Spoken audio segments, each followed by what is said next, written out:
اوس در سره یو بل ماشوم شریک کوم الله جل شانه دې وبخي دې سیټ کې تاسو ته تصویر ښکاري د دې ماشوم دا کردار وګورئ ملګرو او ډېر زیات احتیاط کوئ د دې ماشوم د اوس نه داسې قسم تربیت وشو نو چې دا غټ شي د به څه حالات وي نن در سره ملګرو د دوو ماشومانو خبرې کوم د دومره یو بل ماشوم هم دی هغه تربیت څنګه شوی دی او د دې ماشوم تربیت څنګه شوی دی دا د سی سی ټي وي کیمرې ریکارډینګ دی ملګرو دغه چې کوم الک دی نو دا د دې دکاندار مخې ته ودرېږي او دا ماشوم د دغه الک نه شاته ولاړ وي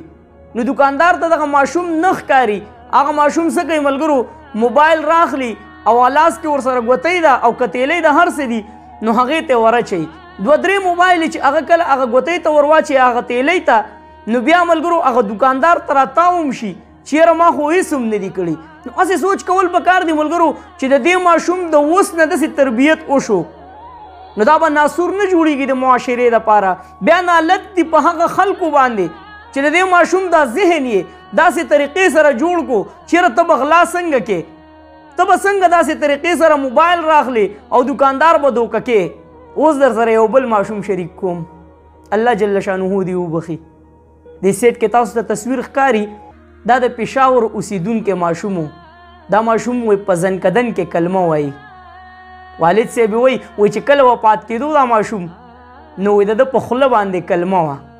د دم تربیت شوی دی د دې ماشوم د پلار وینا څه وه ملګرو وایي چې د سکول نه به راغلی نو ډایرکټ به بیا مدرسې ته تلو او په مدرسه کې به زیات ټایم تیرو د چا سره به تیرو د عالمانو سره نو هغوی ورته تربیت ښودلی و چې بچې هر ټایم ذکر او فکر حالانکې که دغه ماشوم کلمه نه م ویلی په دې زنکدن کې نو دا د جنت مرغۍ دي دوی سره الله جل شانه حساب کتاب نه کوي خو د اوس نه د هغه په خوله باندې دا الفاظ جاری کړي چا جاری کړي ښه تربیت جاری کړي او په کور کې به هم ماحول ټیک و نو که په معاشره کې هم داسې یو غلط بچی وي او هغه غلط ګرځي او غلط کردار ادا کوي نو نالیدلي هغه باندې به هر دا الزام لګي ویره پلار یې تربیت نه دی کړی که پلار یې ورله لیدلی که نه نالیدلي پې دا خبره کېږي چې کله یو هلک غلط ګرځي وایي پلار یې ورله تربیت نه دی کړی او چې کله سم ګرځي نو خلک څه وایي ماشاءالله ډېر ښکلی تربیت یې ورله ورکړی دی ویډیو لازمي مخکې شیر کوي یو ښه پیغام دی پکې او چې ټول ملګري احتیاط هم شروع کړي چې دکانداران وي چې الله مکه د هغوی سره بله ورځ داسې قصه الله جل شانه دې دغه ماشوم ته د نیکې هدایت وکړي ځکه